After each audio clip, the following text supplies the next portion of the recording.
Make no mistake about it, an eraser is a student's best friend.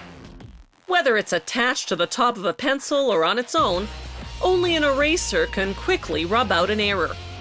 White erasers are made of flexible vinyl, while pink erasers are made of synthetic rubber.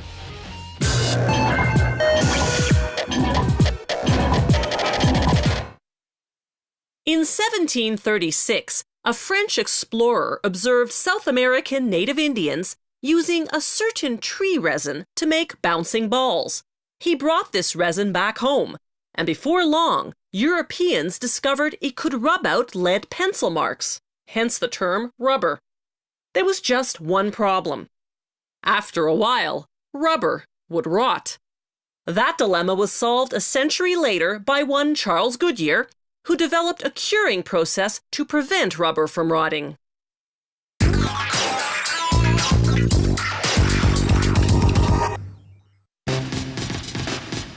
A lot of ingredients go into making a simple pink eraser. Carefully measured fillers, accelerators, curing agents, oils, coloring, and the main ingredient, synthetic rubber. They start by putting a batch of rubber into a mill. The rubber passes repeatedly between large heated rollers. They throw in any defective erasers from the last production run, recycling them into this new batch. Then they add sulfur as a curing agent, accelerators to help the sulfur do its job, and red coloring. They blend everything for 5 to 10 minutes until the mixture is the consistency of heavy dough. Next, vulcanized vegetable oil. That's vegetable oil treated with sulfur, then regular vegetable oil, then calcium carbonate as a filler.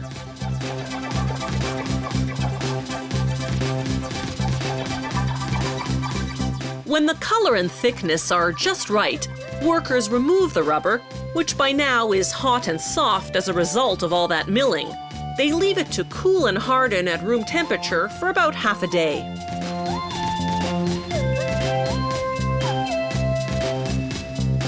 When the rubber's ready, they cut out large squares, each weighing between 5 and 8 kilograms, depending on the thickness of eraser the client has ordered.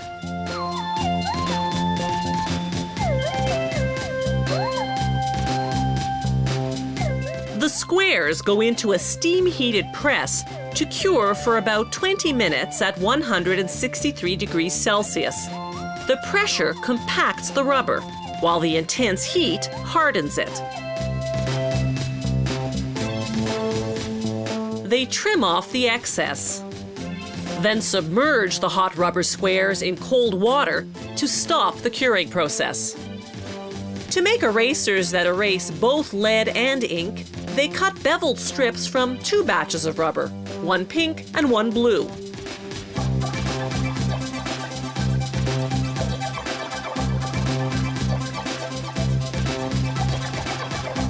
The blue contains pumice, which gives it that extra abrasiveness to erase ink.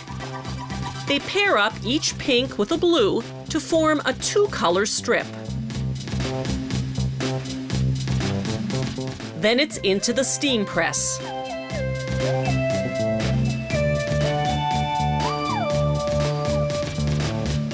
After 12 minutes, workers remove the trays, trim off the excess, and submerge the strips in cold water to stop the curing process.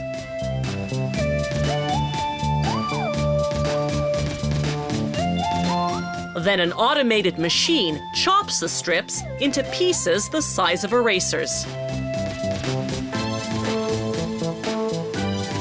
Now back to the all-pink erasers. The rubber squares come out of their cold water bath and go through a machine that cuts strips with beveled edges, then chops the strips into erasers. From there, the erasers drop into a giant barrel. Workers throw in some talc to prevent them from sticking together. Then they set the barrel spinning for 3 to 5 hours. As the erasers tumble against each other, the abrasion rounds off their edges.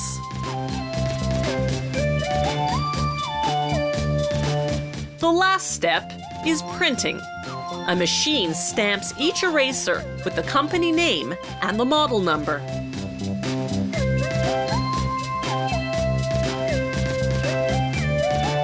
It's not the rubber that gives the eraser the ability to erase, but rather the vulcanized vegetable oil that's in it. That's what makes the eraser crumble when rubbed on paper, taking away the pencil marks with it.